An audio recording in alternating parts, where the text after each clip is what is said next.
Maswerteng tanghali po mga ka-STL. Narito na po ang resulta ng STL Batangas para sa araw na to, first draw December 9, 2025, araw ng Martes. Naway ang mga natayaan nyo pong mga numero kanina ay manalo nawa ngayong tanghaling ito, 12 PM. Kaya kunin nyo na po ang inyong mga ticket. Narito na po ang resulta.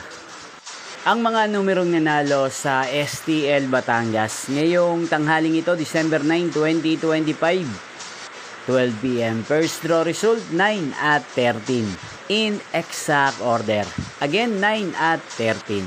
At ngayong tanghaling ito sa STL Batangas, atin pong i-shoutout si Kuya Berwin ng Batangas. Shoutout po sa inyo, Kuya Berwin. Sana po ay nasa maayos kayong kalagayan. At sa lahat po ng mga taga Batangas, shoutout po sa inyo. Muli nyo pong mapapanood ang resulta ng STL Batangas para sa second draw mamayang 4:30 PM dito po sa channel na to, Roderick Hernandez TV. Thank you for watching.